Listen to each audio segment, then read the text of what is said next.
so much for coming out to Oktane and talking with us. Yeah, no, super happy to be here. Thanks a million for the invite, and great to put a face to a name as well. And you're here with Clio, and I gotta say, for folks who don't have YouTube Premium, maybe they're seeing the ads. I see your ads every day. I don't know if it's because I'm always looking you guys up and like Google knows it, but for the folks who haven't seen you guys, what is Clio? What are you guys all about? Clio is the leading provider of legal practice management software. So we provide lawyers with like the tools they need to like securely, easily run their firms from any device, anywhere. And what is your role there? At Clio, I'm the manager of the IT systems team. So we are primarily responsible for identity and access management, device configuration, infrastructure, a certain portion of security, kind of all that fun stuff. You've been there now for a few years. I've known you there for that long. How has Clio changed in terms of the relationship between IT and security in that time? Like, what has the last 2 or 3 years really felt like for you? The scale of change has been huge. Like when I joined Clio 4.5 years ago, we were hovering around 250 people. Now we're like north of 1,000. So just the scale of everything has increased. The relationship between security and IT, thankfully, hasn't changed. I have to like give such a big shout out to my security team at Clio. They are the best people I have ever worked with, and I love working with them. So it's always been really, really harmonious, and thankfully, as we've scaled, we've managed to like keep that good relationship going. Nice. Yeah. So what was the right moment for you to get Okta? Because I imagine when you were earlier stage, like 200 employees, when did that actual transition happen? Well, I had implemented Okta at my previous role at my previous company before, so I was quite aware of like what the tool is, what the benefits are, kind of how to smoothly roll it out. And myself and my director of IT at the time just kind of figured it was better to get out early on a tool like Okta. I think a lot of companies wait until they're kind of north of 500-ish employees. Yeah, and it's painful. It's so much more difficult. So we really saw the value in just like going in on it early on. We just made it like a huge priority for like 6 months. Like, okay, this is the thing that we need to get done early, and so that like it continues to scale really smoothly as the company grows. And that's what we've heard from other folks too. I think they ride it all the way basically to infinity. They don't really swap it out later. It's like we also kind of have that like we're always thinking, what tools do we need to like manage our stuff, but like when we're at twice the head count that we're currently at. Right. You know what I mean? So we're like, right, we're currently at 500 employees, but what tooling do we need to manage 1,000? Because that's what we should have right now, because otherwise we're going to be reactive, and that's like not okay. And I imagine one of those things is maybe initially when you're small, you can have things that IT can kind of paper them over if they're not quite working right, because you can have a lot of tickets coming in, but it's not this overwhelming amount. And I imagine once you start getting close to like 1,000 employees, suddenly every vendor tool that you have, it better not really be creating a lot of issues, because one blip in the system is going to generate 500 tickets or something like that, and then now your whole week is ruined really triaging through that. Yeah, and it's also really easy to get comfortable in that state as well, right? It's like the boiling a frog kind of analogy type thing.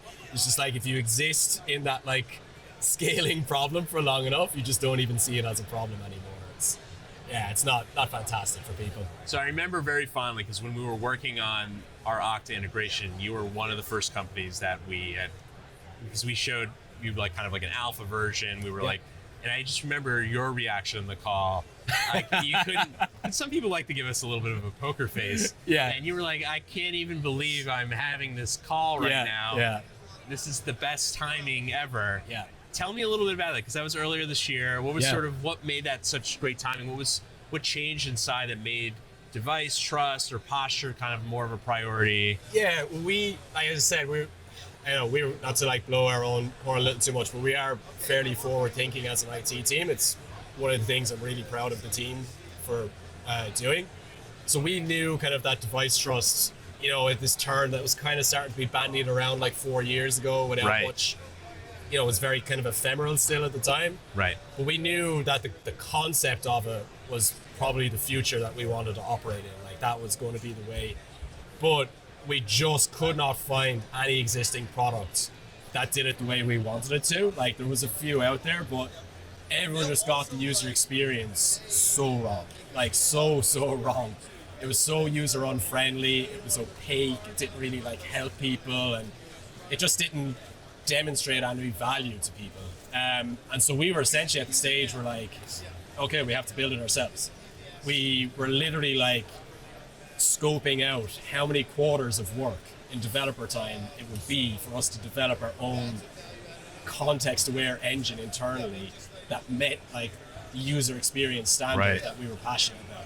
So literally, like, and I mean literally, like a week later, you guys came knocking on the door to talk to us. It's just like, you are saving my team 6 months plus of work, and you will do it better than we will do it as well. So that was the thing that was just like, that was why I wasn't able to keep a straight face on that call. I was just like, thank God someone is doing this, and that the someone is already a platform that I trust. And you guys were, the big thing that you mentioned earlier was user experience being like a critical thing that you weren't seeing from the other vendors. Yeah.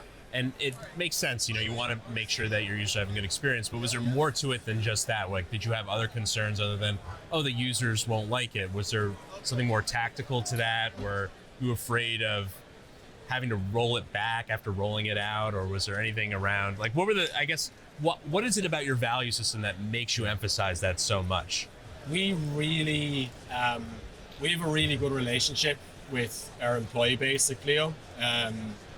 We have a lot of trust. There's a lot of trust between us, our everyday employees, as well as like our executive and leadership suite. And maintaining that trust is really, really important. It's like one of the things that makes us operate as well as we do.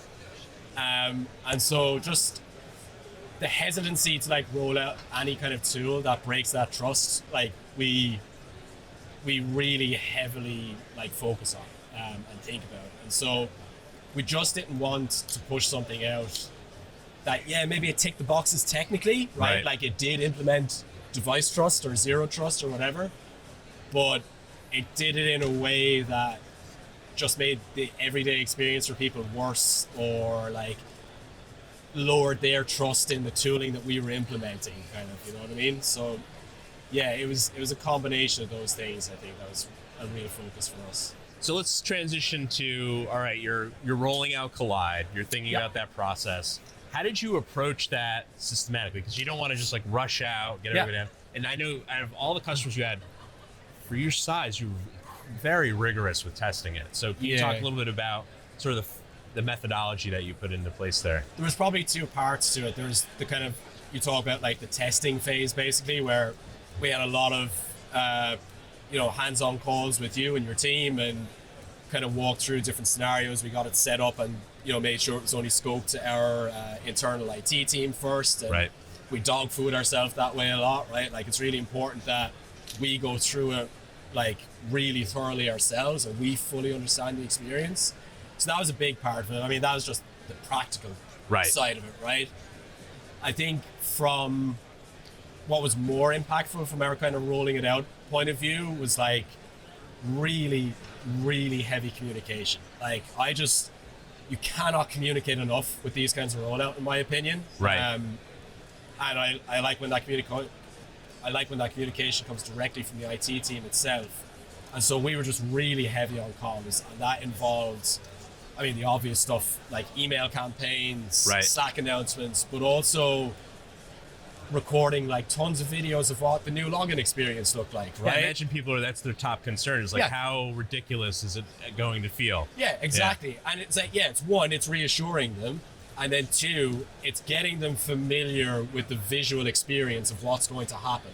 So by the time we were rolling it out, everyone had seen what it looked like. Everyone was just going through the stuff they'd seen in GIFs and videos. We're heavy on GIFs. We're heavy GIF users. But they were already familiar with like the visual kind of experience that they were going to get. So that was really, really important. And then again, kind of back on the practical side of things, we split our rollout into two phases. So first we just set up an enrollment phase, where the only thing that happened for 2 weeks is that you were enforced to enroll with Kolide as a factor. No checks being no blocked checks, or anything. nothing like that. Just enroll it. You were still using Okta Verify as your actual second factor. Then what we did is once we had everyone enrolled, we took a look at our failing checks and we took a look at what users were going to be blocked on day one. And we didn't want that experience for anyone. Right. That's not a good experience for people. So we very proactively, and again, I have to thank specifically the IT services team at Clio because they actually did all the heavy lifting here. But like directly reaching out to every single one of those users and making sure that their issues were fully resolved. So it's a manual process, but it was 100% worth doing that. And then it was just rollout time. So we gave everyone, again, loads of communication. You cannot communicate too much. And we turned it on. And that was it. It became our primary MFA.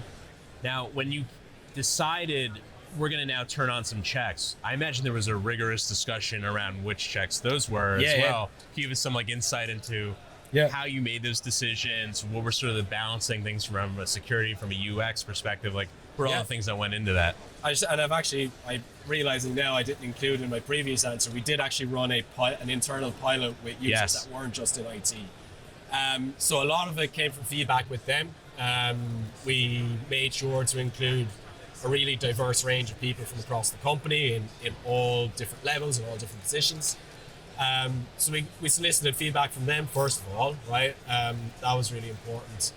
And then we took that feedback, we went and talked to our internal security team, and we just discussed as a team basically what was kind of important and what was less important. Right. In our kind of everyday use going forward. So it was just really, really collaborative, really. We decided to turn off some checks that I think you probably still feel are critical checks, but that we, for our use in the context of how we operate, disagreed with. And so we got to those kind of decisions. That's why you get to pick, right? Every company, I think, has different priorities, and even just what they think they're willing to let the users even try for the first time. Yeah. And there's a breaking in period that we found with some of our customers as 100%. well. It's let's just do a couple and let's get them used to that.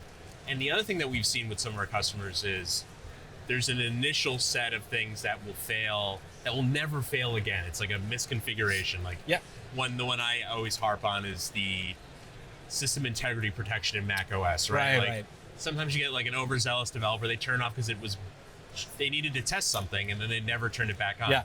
Well, Kolide will remind you, and then you're never going to turn it off again, right? Or a gatekeeper or something like that. And then they're the ones that, all right, this is going to be something that will be always an ongoing issue, right? Like a Chrome update or Mac OS update. And, I should expect to maybe get notified once every few weeks or maybe sometimes more often, depending on what the season of updates is looking like. And lately it's been a little rough. But I think that it's a good approach. And it sounds like the goal was to really not be surprised at all by the rollout. Yep. So then let's test that. When you actually did turn everything on, was there anything that you learned even in that wider rollout that was useful to know? If I could go back in time and check this one extra thing, I would have. Or was it all just relatively smooth?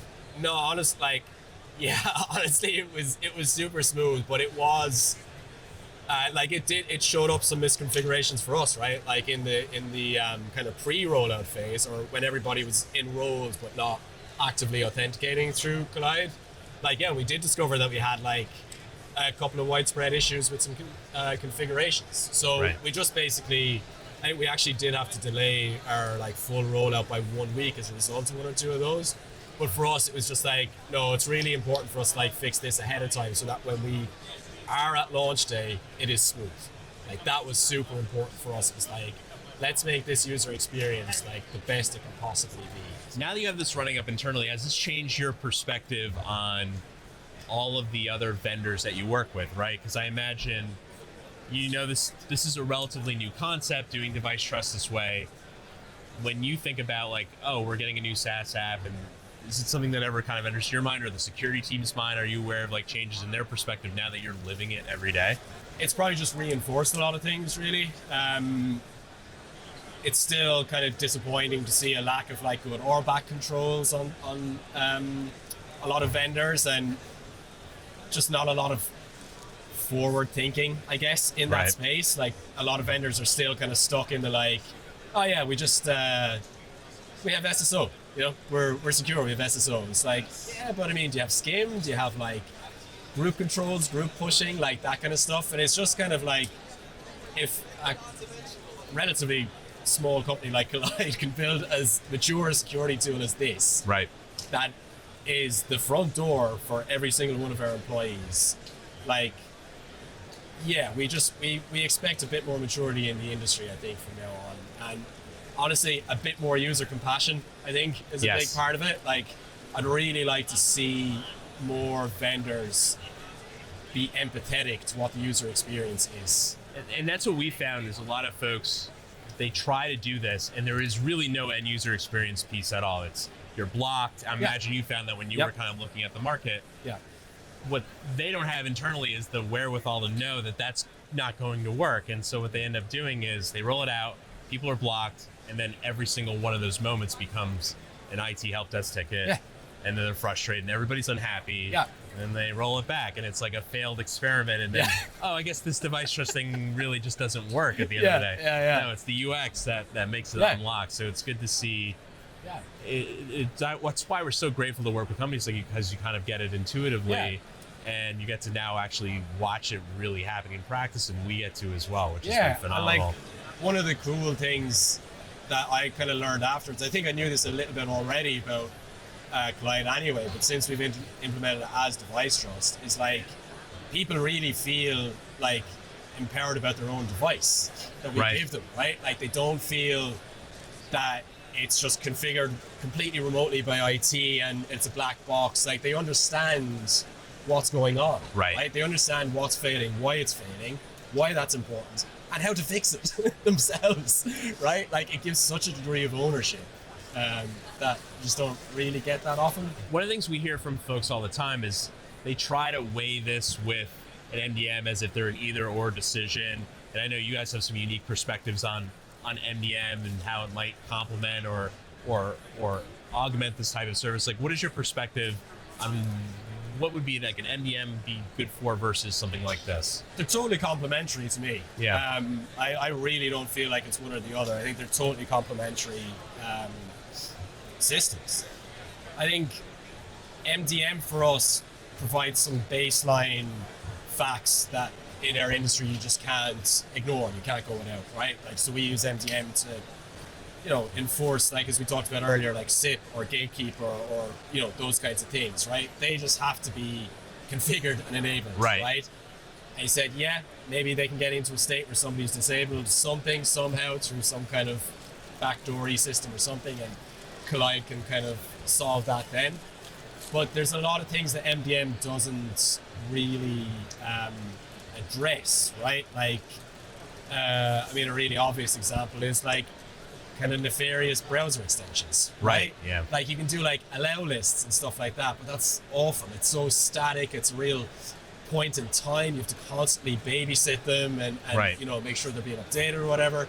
Whereas with something like Kolide, it's much more dynamic in that sense. Right. Like we can stay way more on top of it. You know, we're a very tech forward team. We don't mind writing a bit of SQL. Like that's our jam. So yeah, I don't know. They're totally complementary. They're both, for me, really importantly, is they're both tools to speak to the state of a device in a point in time. Yeah, and the way that I like to think about it as well is there are classes of problems that can be solved with automation, but as you just said, like shadow IT, you know, nefarious Chrome extensions, or even just trying to set out, like, communicate through policy that something isn't allowed. Like, I know a lot of companies are wrestling with, do we want to enable a lot of, like, access to large language models like ChatGPT and things like that? How do we put forth a policy and have at least some degree of light enforcement on that, hey, if we get a sense if you've installed, like, the GitHub Copilot VS Code extension, we want to just at least put you on notice, like, at least have it with these settings or don't have it at all. Yeah. And instead of just having it be just sort of, you hear about it on their first day of work and then yeah. we just hope that you're not It's in doing a slide somewhere on your Yeah, right. onboarding. Yeah, no, totally. And like, it's actually, and that's an interesting thing because what is really important for us in terms like a tool like Kolide, right, is if we hear about a CVE that just drops, right? Some NPM package or something along those lines happens all the time. MDM can't do anything for us in that situation. You need the end user's help, right? For that. And a lot of the time, like in our device endpoint detection and remediation software, we have to kind of allow this developer tooling anyway, right? Because we can't slow down developers. And so Kolide completely bridges that gap for us, right? Where we can say, okay, a really serious CVE is dropped on NPM packages. We need to know what our threat landscape is like. Right. And quickly. We need to know really, really fast. And so that's something that no other tool that we have at least can do for us. No, I think we see that all the time. It's getting in really into the nitty-gritty details and then not just producing the alerts, but actually having at least a mechanism to deal with it at scale, because no one wants to sit down and write the script to yank it out and then suddenly, we did the wrong package and it's not right and this was a dependency and now everybody's builds are broken. There's a degree of safety that you have because human beings won't self-sabotage the core thing that they need to do their job. They'll push back and they'll actually have a conversation with you.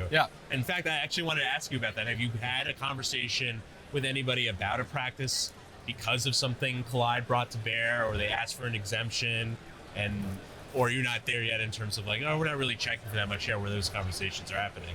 Thankfully, nothing too widespread or anything too concerning. But yeah, I mean, it probably raised a couple of personal devices that we had floating around, right? Pretty quickly on top of that. It's raised more kind of systemic issues for us, really highlighting that us as a team have misconfigured something, really more than anything. I don't know. I got to give credit to our employee base. They're pretty solid for not messing around. In fairness to them, they understand the industry that we're in. We have to be so on top of data protection, right? We deal with such sensitive data. It's really core to how we operate as a company, and so it's thankfully really on top of mind for me. So it's mostly been around surfacing systemic things that were wrong, misconfigurations with our EDR or our patch management key and things like that. Right. We've heard from other customers that Kolide is unearthed we think our MDM is actually connected and syncing, and the tool is telling us that. But in fact, the certificate expired, and if we had tried to remote wipe this, it was not going to happen. Happens to us. So that's one thing that we see all the time is everything looks fine. Then you find out when it's time to actually utilize this key security feature that you bought it for. It's this isn't going to work, and now it's too late. You don't have the laptop in your possession anymore, or something even worse. Yeah, exactly. And it's a big thing of a lot of time you don't know what you don't know. Because if a device doesn't enroll in MDM or something along those lines, you might never hear about it. But as soon as they have to log in to Okta, right? If There's no way to avoid it. They don't have Kolide installed, they have to firstly install it. Right. And then secondly, you're going to find out pretty quick that there's an MDM problem. How do you think about new employee onboarding in this world? Is this, do you have a bespoke process for telling them about Kolide, or is it relatively smooth? It's just part of the onboarding package that they get, or? So everybody does a dedicated IT onboarding session with Clio on the first day. And again, I'll give major credit to the IT services team at Clio, because nobody wants me in front of employees on day one trying to do that. Lovely. What are you talking about? So they do a great introductory session where they introduce all the core tools that are going to be your day-to-day. So obviously Okta, right? Yes, that's a huge thing that you have to introduce. 1Password, which we also use, and Kolide. So we really focus on setting them up. Again, when I talked earlier about kind of getting people familiar with the visual identity of what they're going to be using. Yes. And that's really important. So we make sure that our slides include lots of the visual screenshots. Right. This is what it's going to look like. This is what pattern match to that. Yeah. So we just explain it. It's really not that problematic. It seems to go really smoothly. We get a lot of feedback from people that are coming in from different, similar companies in similar industry, that how nice it is to not have to do the temporary one-time Yeah. passcode, right? Like that is consistent feedback.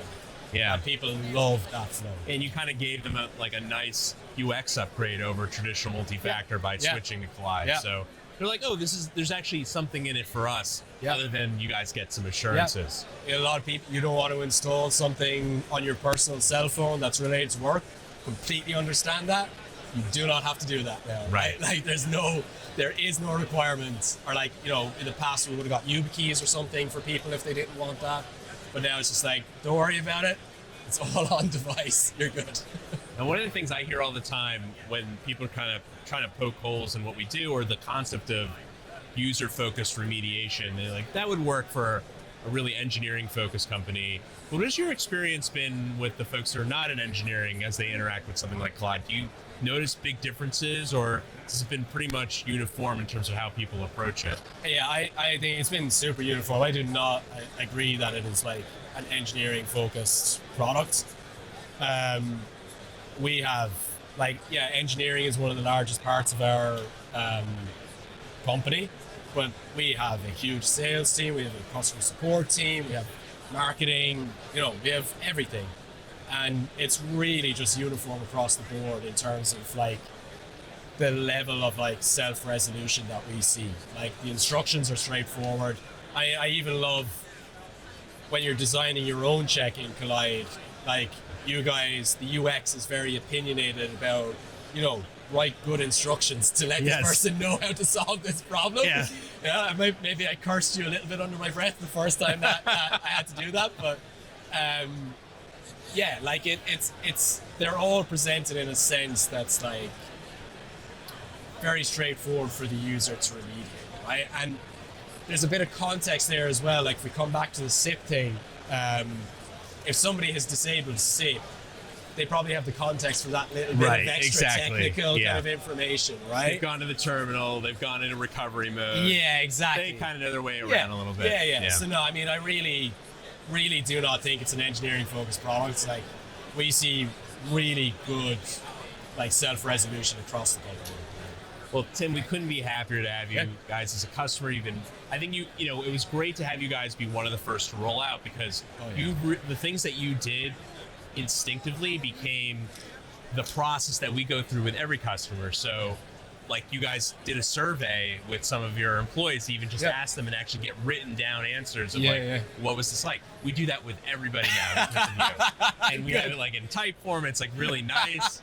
And they're like, oh, we didn't even think to ask them in a like structured manner. We're like, we know how important that is now because Clio did it. And so you guys have set a lot of best practices for us and how we approach, you know, medium to large rollouts of the solution. So that's good to hear. That's cool. No, you guys have really set the bar well, and I think it's your, you know, obsession with really being empathetic to the end users and their experience. I think that's what makes you guys a good security and IT team partnership. Is if those things are in harmony, you can solve a lot more than what you can do if you really treat end users as just a risk or something to be worked around. 100%. Yeah. And so we really appreciate it, and we're so psyched that you're here. And thank you so much for talking to us. Anytime. Thanks for inviting me. Cheers. Thanks.